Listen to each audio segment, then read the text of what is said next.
দেখেন, আমরা শুধুমাত্র সমালোচক না, আমরা প্রশংসাকারীও। আমি বরাবরই বলি, আমি ব্যক্তিগতভাবে নির্দিষ্ট কোনো দলের পেইড এজেন্ট না, অথবা আমার কোনো ভিশন নাই যে অমুক দলকে ক্ষমতায় নিতে হবে, তাদের পক্ষে একটা ন্যারেটিভ সৃষ্টি করতে হবে, বিপরীত দলকে অসম্মান করতে হবে। আমার কাছে যেটা আমার ক্ষুদ্র মস্তিষ্কে মনে হয় যে এটা সঠিক, আমি সেটার পক্ষে অবস্থান নেই। যখন সমালোচনার দরকার হয় করি, আবার যখন প্রশংসার দরকার হয় করি। আর সকল কিছুর পেছনে মূল যেই আমার কানেক্টিং পয়েন্ট সেটা হচ্ছে বাংলাদেশ। যে কোনো সিদ্ধান্ত সরকারে ডক্টর ইউনূস থাকুক, এনসিপি থাকুক, বিএনপি থাকুক, আওয়ামী লীগ থাকুক, যেই থাকুক, বা ইন্ডিভিজুয়ালি আলাদাভাবে ধরেন যে কোনো ব্যক্তি সে যদি বাংলাদেশের জন্য কল্যাণকর হয় এমন কোনো কাজ করে, আমি তার পক্ষে অবস্থান নিচ্ছি। ডক্টর ইউনূসকে ধন্যবাদ, এবং আমাদের যিনি স্বাস্থ্য কি বলা হয় যে স্বাস্থ্য উপদেষ্টা না, আমাদের বাংলাদেশের যে কি বলা হয়, আচ্ছা, আমরা বাংলাদেশের রাষ্ট্রদূত যিনি ছিলেন ওনার নাম হচ্ছে আমানুল হক, নামটা পাইতে একটু লেট হয়েছে, ওনাকেও ধন্যবাদ দিচ্ছি। আপনি দেখেন, বাংলাদেশে আমাদের বড় লোকদের একটা কমন ইস্যু হচ্ছে এই দেশটাকে তারা ওই লেভেলে ডেভেলপ করে না যে লেভেলে প্রকৃতপক্ষে ডেভেলপ করা দরকার। যেমন চিকিৎসা খাত, প্রতি বছর বিলিয়নস অফ ডলার পৃথিবীর বিভিন্ন দেশে আমরা খরচ করছি। এর মাঝে আছে কিছু জটিল রোগ যেটার জন্য না যাইয়া সম্ভব না। সারা পৃথিবীতে সব জায়গায় এত উন্নত হাসপাতাল নাই, কিন্তু নন মেজর অথবা সামান্য রোগ যেগুলোর জন্য আমরা বিদেশে যাচ্ছি, মনে হচ্ছে যে আমাদের দেশে ওই রকম মানের হাসপাতাল নাই, স্কয়ার থাকার পরেও বা আরো কয়েকটা আছে, ঠেকায় পড়লে লোক দেখানোর জন্য মাঝে মাঝে সেখানে চিকিৎসা নিচ্ছে। তো এই যে বাংলাদেশে একটা অত্যাধুনিক হাসপাতাল নাই, সেই হাসপাতাল নির্মাণ করবে আবার তুরস্ক। ডক্টর ইউনূসের সরকার এই মুহূর্তে এই কাজটাতে যথেষ্ট পজিটিভ ইফোর্ট রেখেছেন। বাংলাদেশে একটি অত্যাধুনিক প্রযুক্তির হাসপাতাল নির্মাণ করার ইচ্ছা প্রকাশ করেছে তুরস্ক।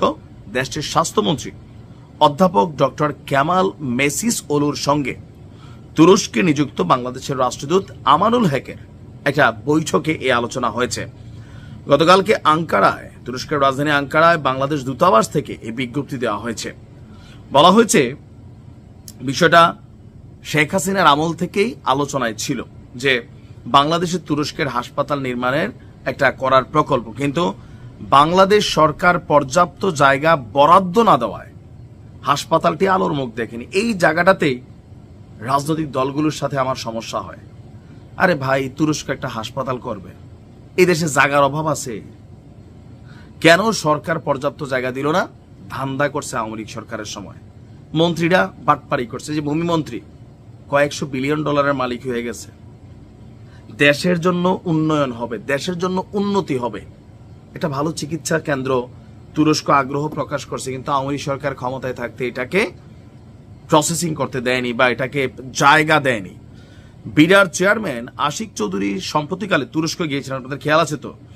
তো সেইখানে তিনি আপনার বেশ কিছু বিষয় নিয়ে কাজ করে আসছেন। সামরিক খাতে ইনভেস্টমেন্ট, তুরস্কের সাথে যৌথ চুক্তি, এর পাশাপাশি তুরস্ক ভ্রমণকালীন বাংলাদেশ দূতাবাস কর্তৃপক্ষ সেখানে তিনি গিয়েছেন এবং হাসপাতালের জায়গার বিষয়টা তুলে ধরেছেন। তো তিনি নিশ্চয়তা দিয়েছেন জায়গা বরাদ্দ নিয়ে কোনো সমস্যা হবে না, সরকার এই বিষয়ে আন্তরিক। সেই প্রেক্ষিতে বাংলাদেশের রাষ্ট্রদূত পুনরায় বিষয়টিতে আলোচনায় জোর দিয়েছেন।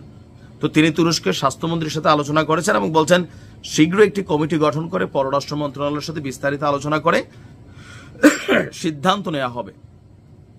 তুরস্কের হাসপাতালের নির্মাণ হলে যেন বাংলাদেশিদের তত্ত্বাবধানে পরিপূর্ণভাবে পরিচালিত হতে পারে সেজন্য প্রশিক্ষিত করে তোলা হবে।